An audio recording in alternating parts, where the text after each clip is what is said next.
I woke up to the smell of smoke. Not the cozy, wood-burning kind from a distant fireplace, no.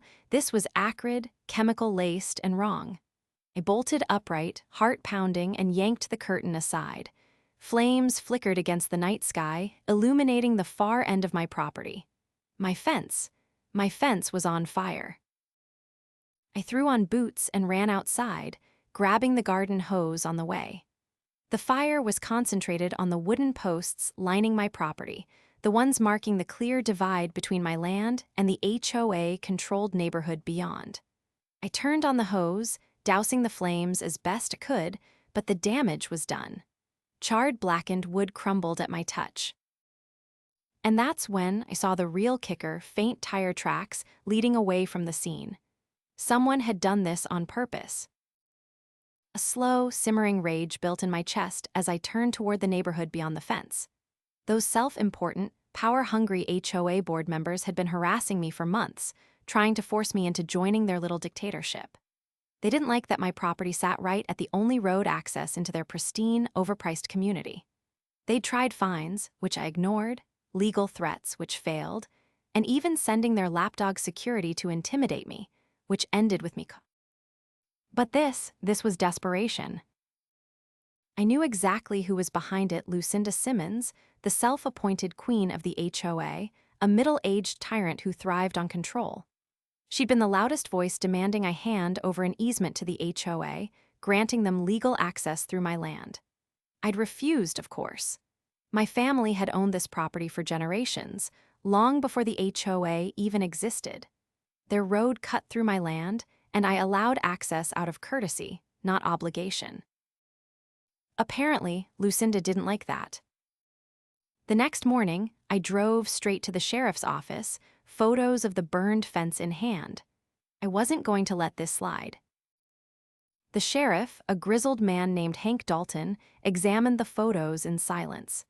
His sharp eyes flicked over the scorched fence, the tire tracks leading away, and the timestamp on each image. I leaned against the counter, arms crossed, waiting for his judgment. I wasn't here to make empty accusations. I wanted action. Hank let out a long breath and set the photos down. He wasn't a man of many words, but when he spoke, it mattered. He asked a few pointed questions when I noticed the fire, whether I had security footage, if I had seen anyone firsthand. I answered each one directly, knowing he was piecing together the situation in his own deliberate way. He tapped the edge of a photo. "You said the HOA's been pushing you to sign over an easement." I nodded, explaining how they'd escalated their tactics over the past few months. Hank listened, his expression unreadable. When I finished, he leaned forward, lacing his fingers together. "That's a serious accusation," he said slowly. "But burning down your fence, that's arson. And if they did it to intimidate you, that's a whole other set of charges." I wasn't expecting him to outright accuse the HOA just yet, but I could see the gears turning in his head. He wasn't brushing this off, which was a good start. "Do you have any outdoor cameras?" he asked. I did, but the fire had been set at the far end of my property, just outside their range. The HOA must have known that. They weren't stupid, just arrogant. Hank scratched his chin. "I'll send a deputy out to take a look, maybe pull some tire impressions. But without footage or a witness, it's going to be hard to pin this on anyone specific." I expected as much, but I wasn't about to let this go unanswered. "I've got another angle to play," I said. "They want access to my road? Fine. Let's see how they like it when I start enforcing my property rights." Hank gave me a measured look. He knew exactly what I was implying. "Just keep it legal," he said. I left the station with a plan forming in my mind. They wanted to play dirty. I could play smarter. By noon, I was at the county records office, pulling every document related to my land. The HOA's community map clearly showed their only road entrance cutting through my property, but the deeds confirmed what I already knew. They had no legal claim to it. I had never signed an easement agreement, and the original development contracts made no mention of shared access. For years, I had let them use the road out of goodwill, but goodwill didn't extend to people who tried to burn me out. I spent the afternoon drafting a formal notice, citing my property rights and the lack of any legal agreement permitting HOA use of the road. Then, I made copies, one for their board, one for the sheriff's office, and one for my lawyer. If they wanted to push, I was ready to push back. That evening, I posted the notice at the entrance of their community right, where their pristine asphalt met my land. The wording was clear and firm. Effective immediately, no unauthorized vehicles may pass through private property. Violators will be towed at the owner's expense. I secured it to a wooden post, making sure it was impossible to miss. Then, for good measure, I called a towing company and arranged for an enforcement contract. If the HOA thought they could trespass after that, they were in for a rude awakening. By sunrise, the fallout began. The first victim was a middle-aged man in a luxury SUV who stopped short when he saw the sign. He got out, read it, then stood there, hands on his hips, looking back at the neighborhood like he expected someone to fix this for him. Soon, a small crowd gathered at the entrance, confused and agitated. I watched from my porch, sipping my coffee as they tried to figure out what to do. Then, as expected, Lucinda Simmons arrived. She stormed up to the sign, her perfectly manicured nails tapping furiously on her phone. A few minutes later, my own phone rang. I let it go to voicemail. Lucinda wasn't the type to be ignored. Moments later, she was marching up my driveway, 2 HOA board members trailing behind her. I stepped onto my porch before she had the chance to knock, arms folded as I met her furious glare. "You can't do this," she snapped, shaking a copy of my notice in my face. "This is illegal." I raised an eyebrow. "Illegal? Funny. I don't recall signing over access to my land. Do you have a document that says otherwise?" She faltered for half a second, just enough for me to see the doubt in her eyes. The board members behind her shifted uncomfortably. "This is a community access road," she tried again, her voice tight with frustration. "You can't just block it." "Actually, I can." I stepped down from the porch, closing the distance between us. "See, for years, I let you use it, but then someone decided to burn down my fence in the middle of the night. So, I've decided I'm done being neighborly." Her cheeks reddened, but she didn't deny it. She knew better. "We can take you to court over this," she threatened. I gave her a slow, deliberate nod. "Please do. I'd love to see you argue in front of a judge that you have the right to my land without a legal document." One of the board members, an older man with graying hair, cleared his throat.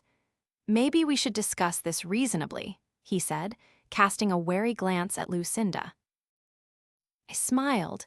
Reasonable would have been coming to me before setting my property on fire. Lucinda's nostrils flared, but she knew she was losing this battle. I let the silence stretch before speaking again. "Here's the deal. If you want legal access, we'll negotiate terms. But until then, this road stays closed." Lucinda clenched her jaw, but she knew she didn't have a leg to stand on. Without my road, their entire neighborhood was trapped unless they wanted to drive miles out of their way through a rough, unfinished service road that barely accommodated one car at a time. This wasn't just an inconvenience, it was a crisis for them. She turned on her heel without another word, stalking back toward the neighborhood. The board members hesitated, then followed. I watched them go, knowing this wasn't over. But for the first time in months, I had the upper hand. And I wasn't letting go of it anytime soon. By midday, the impact of my decision was rippling through the HOA neighborhood like a slow-moving disaster. Cars were lined up at the closed road, drivers standing outside their vehicles, gesturing in frustration. Some had their phones out, calling whoever they thought could fix this mess. Others had resorted to turning around and taking the long, winding service road that was barely usable in dry weather and an outright nightmare once it rained. I remained on my porch, watching everything unfold with calm detachment. I wasn't going to engage unless someone made it necessary. And given how Lucinda had stormed off earlier, I had no doubt she was holed up somewhere, trying to plot her next move. Sure enough, a black sedan soon pulled up along the blocked road. A man stepped out, dressed in business casual, carrying a briefcase and moving with the confidence of someone who thought they were about to solve a problem. I recognized him immediately. Daniel Whitmore, the HOA's legal representative. Had expected them to escalate things quickly, but I hadn't anticipated them sending a lawyer before even attempting to negotiate. He approached with a measured stride, his expression carefully neutral. I met him halfway down my driveway, arms crossed as he stopped a few feet away. He introduced himself, stating his affiliation with the HOA in a tone that suggested he assumed I wasn't aware.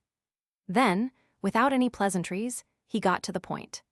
The board, he explained, was prepared to discuss an easement agreement, but my decision to block access had caused unnecessary disruption.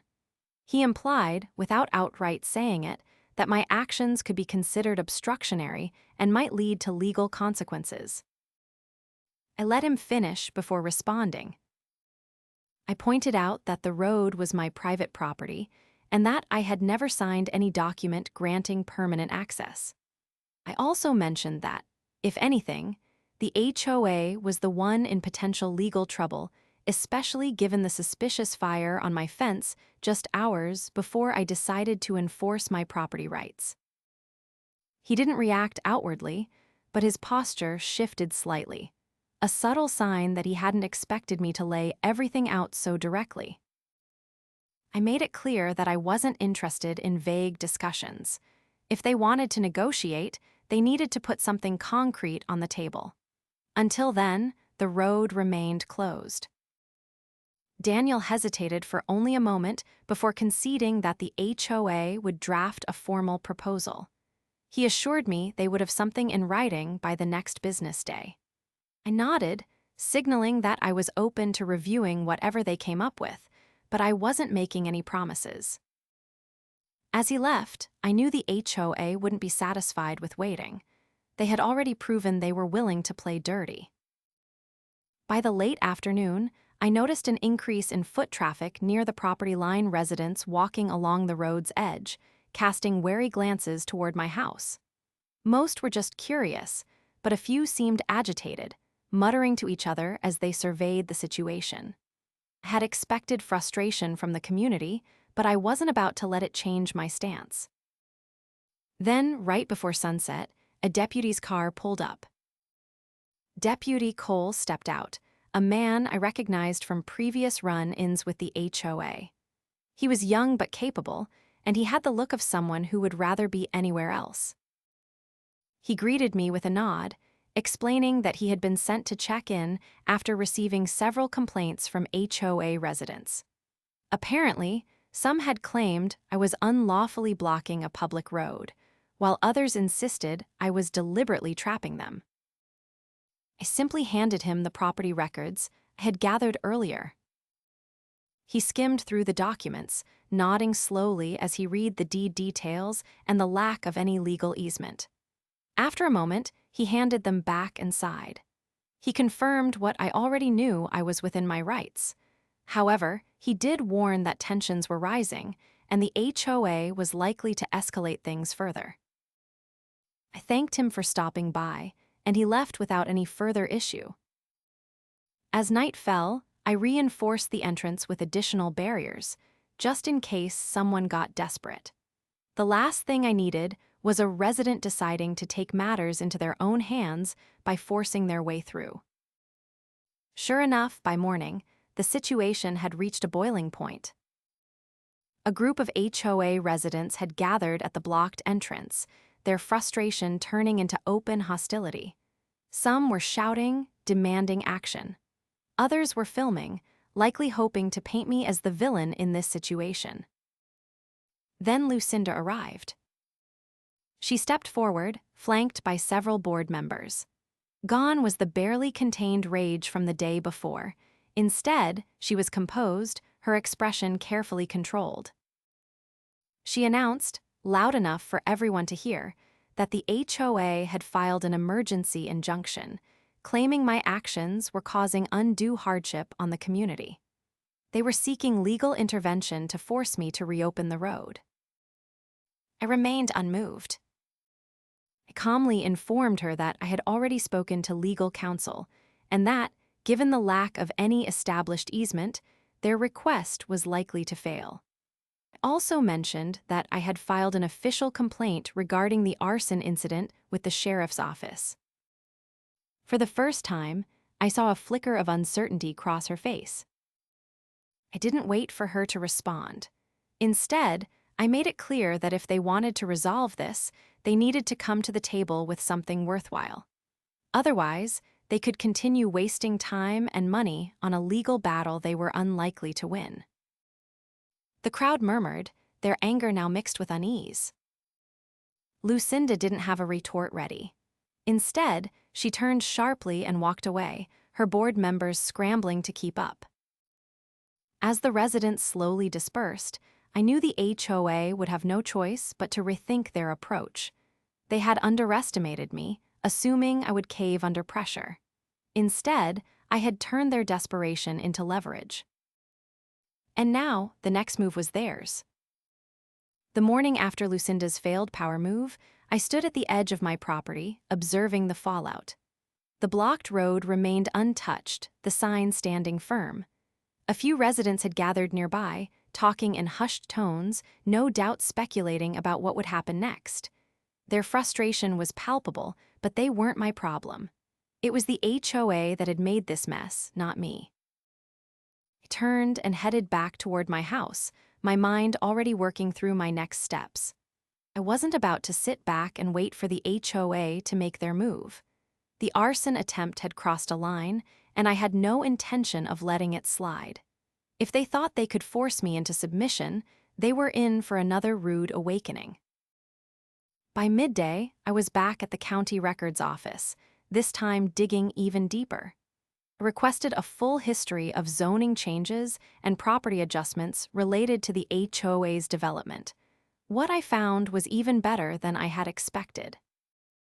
The HOA's entire neighborhood had been built under a conditional approval agreement, which meant that their access road had always been classified as a private use path, not a legally protected roadway.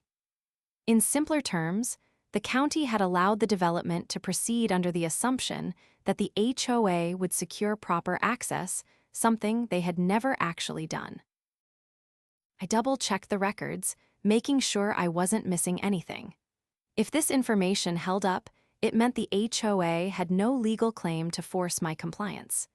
In fact, it meant they had been operating on borrowed time for years without realizing how vulnerable they were. That gave me an idea.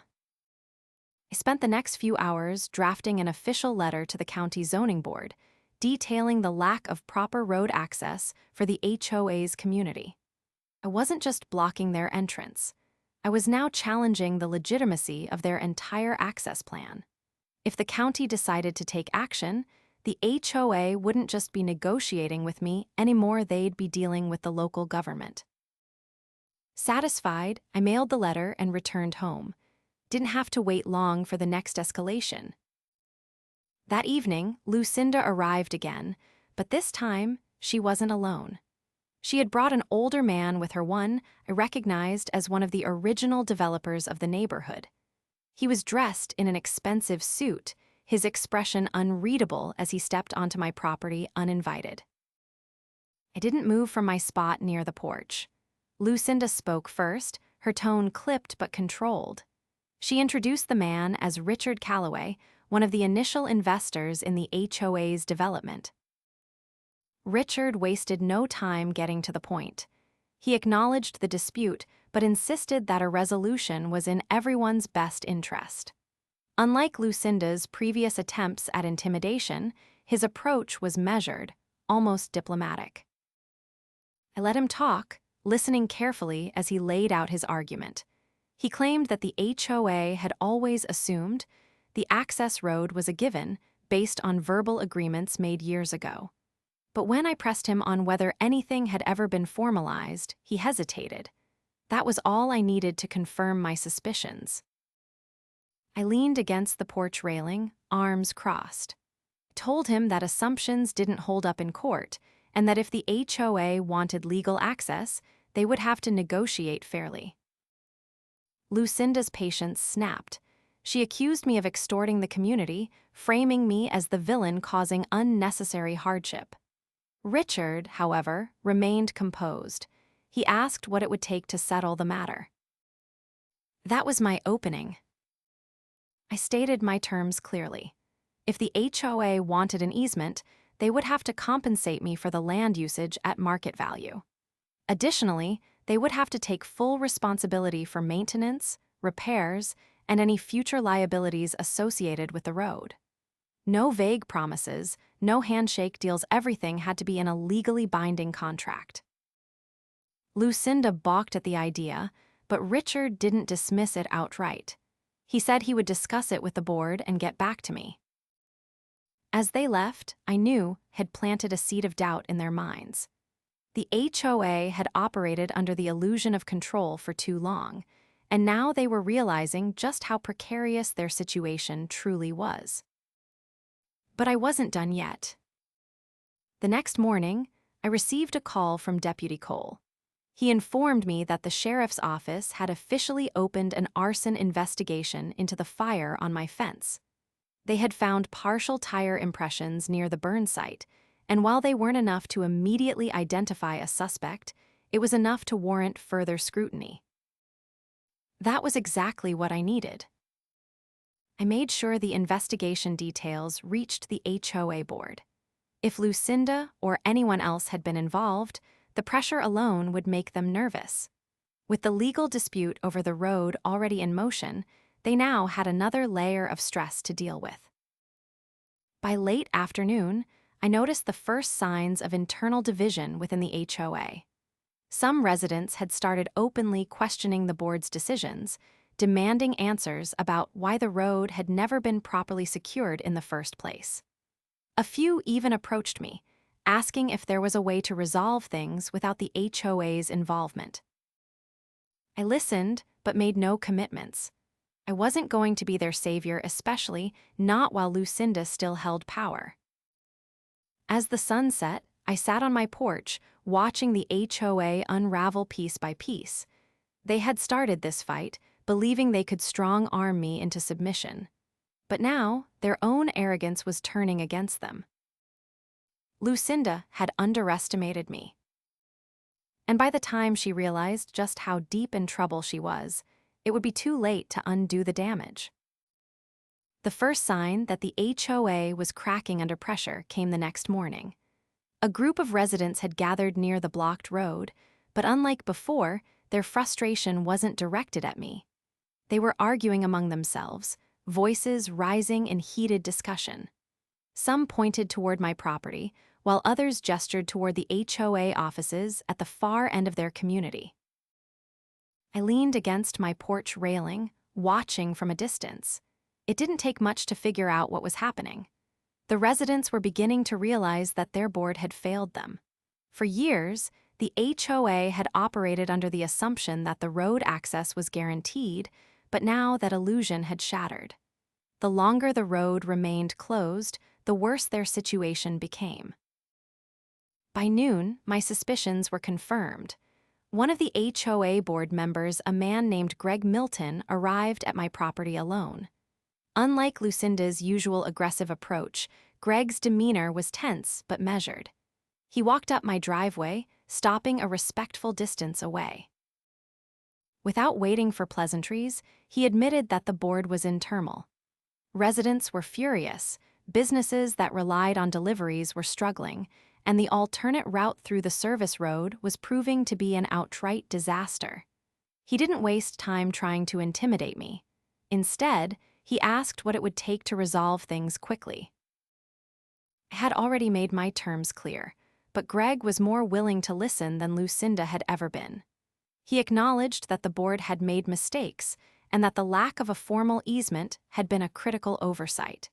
He even admitted that the HOA's legal team had reviewed the county records and realized they had little ground to stand on. I told him that while I was open to negotiations, I wasn't going to be rushed into making a deal that only benefited the HOA. If they wanted to secure legal access, they needed to offer terms that respected my ownership.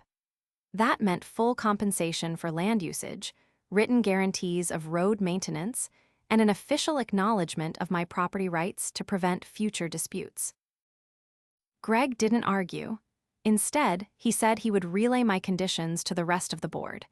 But before he left, he hesitated, lowering his voice slightly. He confided that Lucinda was losing support. The failed injunction had been a costly embarrassment, and the arson investigation had unnerved several board members. While there was no direct evidence tying her to the fire, the timing had raised too many questions. Some members were already discussing the possibility of removing her from her position. I didn't react, but internally, I knew this was the moment I had been waiting for. The HOA was fracturing, and the power Lucinda had wielded so effortlessly was slipping through her fingers. If I played this right, I wouldn't just win the road dispute, I could ensure that the HOA never tried to pull something like this again. That evening, I noticed a shift in the neighborhood. More residents were wandering near the blocked road, but they weren't just standing around in frustration. They were really talking about the situation.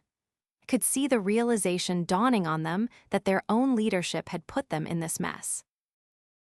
Then, just as I was about to head inside, a familiar vehicle pulled up. Lucinda stepped out, but this time, she wasn't alone. A second car arrived moments later, carrying 2 more board members. Their expressions were tight, their movements stiff as they approached my property. Lucinda's usual air of arrogance was noticeably absent. She was still composed, but there was an edge of desperation beneath the surface. She stated that the board had reviewed my terms and was willing to negotiate on the condition that I reopen the road immediately. I didn't even bother responding to that demand. I simply stood there, watching as she realized her attempt at regaining control wasn't working. One of the other board members, a woman in her 50s named Diane, spoke up, cutting through the tension. She admitted that the HOA had mishandled the situation and that the residents were suffering because of it. She asked if there was any way to reach a temporary agreement while negotiations took place. I considered it for a moment. Then, I offered a compromise. If the HOA agreed in writing to my terms, I would allow limited road access for emergency use and essential services only. No personal vehicles, no deliveries, just the bare minimum needed to prevent any real harm to the residents. Lucinda started to protest, but Diane silenced her with a sharp look. The board members exchanged glances, then reluctantly agreed. We drafted a temporary agreement that night, with witnesses present to ensure there were no disputes later. I made sure everything was documented, with clear conditions that the HOA had no right to demand further access until a permanent deal was reached. As they left, I knew this was the beginning of the end for Lucinda. The next morning, I received a call from Greg. He informed me that a special meeting had been called within the HOA, and the topic was Lucinda's leadership. Too many board members had lost faith in her, and with the road disaster still unresolved, her grip on power was slipping fast. By the afternoon, the news spread through the neighborhood. Lucinda had been voted out as HOA president. I watched from my porch as she packed up her office, her movements stiff with barely contained anger. The same residents who had once followed her orders without question were now avoiding her gaze, unwilling to be associated with her failure. Diane was appointed as the interim president, and within hours, she reached out to finalize negotiations. Unlike Lucinda, she understood the value of cooperation over coercion. We drafted a formal easement agreement that met my conditions. The HOA would pay for the land rights, maintain the road at their own expense, and acknowledge my property boundaries in writing. They also agreed to cover the damages to my fence, a silent admission of their wrongdoing, even if no one had been officially charged for the arson. Once the documents were signed, I had the barriers removed. Residents slowly began using the road again, but this time, with a newfound awareness of how easily their leadership had nearly cost them everything. Lucinda disappeared from the neighborhood soon after, her influence shattered beyond repair. As for me, I remained exactly where I had always been on my land, standing firm against anyone who thought they could take it from me. Lucinda's departure marked the end of an era for the HOA, but the aftermath of her reign left deep fractures within the community. The residents, once blindly obedient to the board's decisions, were now questioning everything. The realization that their leadership had nearly cost them their only road access left a bitter taste, and trust in the HOA had all but collapsed. Diane, now officially elected as the new HOA president, wasted no time in damage control. She reached out to residents, addressing grievances and promising reforms. But fixing years of authoritarian rule wasn't going to happen overnight, and the board's reputation had been tarnished beyond easy repair. Meanwhile, I made sure that my easement agreement was properly recorded with the county. I wasn't about to leave any loopholes that could be exploited later. Every detail was cemented in legal documents, ensuring that no future board could attempt the same strong-arm tactics. My property rights were secured, and the HOA had no illusions about who truly controlled the road. Despite the legal victory, I wasn't entirely at ease. The arson investigation was still open, and while no one had been charged, I knew someone within the HOA had been behind it. The fire had been a desperate move, a final attempt to intimidate me into compliance. But whoever had done it had underestimated just how far I was willing to go to protect my land. Then, a break in the case came unexpectedly. One evening, as I was closing up the garage, my neighbor, an older man named Walter, approached me. He had lived in the area long before the HOA had been established and had always maintained a quiet, neutral stance on their policies. But that night, he looked uneasy, his usual calm demeanor replaced with something else. He hesitated before speaking, as if weighing the consequences of what he was about to say. Then, in a low voice, he revealed that he had seen something the night of the fire. A dark SUV had been parked near my fence just before the flames started. He hadn't thought much of it at the time, assuming it was just another HOA stunt, but after seeing how everything had unfolded, he realized it might be more important than he originally thought. I asked if he had gotten a look at the driver. He nodded reluctantly and, after a long pause, finally admitted that he had recognized the vehicle. It belonged to one of Lucinda's closest allies on the board, a man named Todd Harrington. Todd had been one of the most vocal supporters of forcing me into an easement agreement. He had stood by Lucinda during every confrontation, always quick to throw around legal threats. But after Lucinda's downfall, he had gone silent, keeping a low profile while the HOA scrambled to repair its reputation. Now, I had a direct link between him and the fire. The next morning, I went straight to the sheriff's office and relayed Walter's statement. Hank Dalton, the sheriff, listened carefully, his expression unreadable as he jotted down the details. With a witness tying Todd to the scene, they finally had enough to move forward. Within a few days, Todd was brought in for questioning. He denied everything, of course, but the evidence was stacking up against him. His SUV's tire tracks matched the impressions found near my fence, and when pressed further, his alibi started to crumble. With the mounting pressure, he finally cracked. He admitted that he had set the fire, but not on his own. Lucinda had orchestrated it, convincing him that a little accident would push me into compliance. With her influence gone, Todd had been left to face the consequences alone. The confession sealed his fate. He was charged with arson, destruction of property, and reckless endangerment. The HOA, already struggling to recover from the road access debacle, now faced another public scandal. Residents were outraged, demanding further resignations and questioning how they had allowed such corruption to fester under their noses. Diane, desperate to salvage what was left of the board's credibility, made a public announcement condemning Todd's actions and promising to work with law enforcement to ensure justice was served. But by then, it was too late. The trust was gone, and the residents had had enough. A vote was called to dissolve the HOA entirely. The final meeting was tense, emotions running high as residents debated the future of their community. Some clung to the idea that the HOA could be reformed, that new leadership could rebuild what had been lost. But the majority had seen enough. When the votes were counted, the decision was clear. The HOA was officially disbanded. As the board members packed up their offices for the last time, I watched from my porch, a deep sense of satisfaction settling in.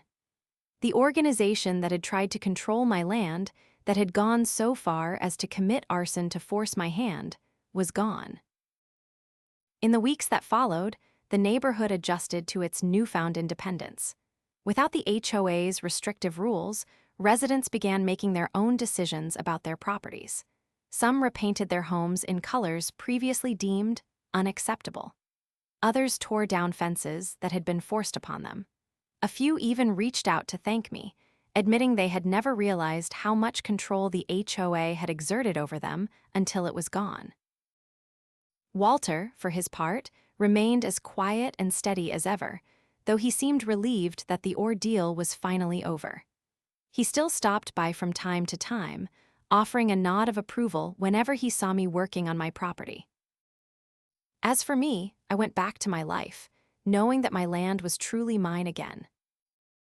The HOA had tried to take everything from me. Instead, they had destroyed themselves.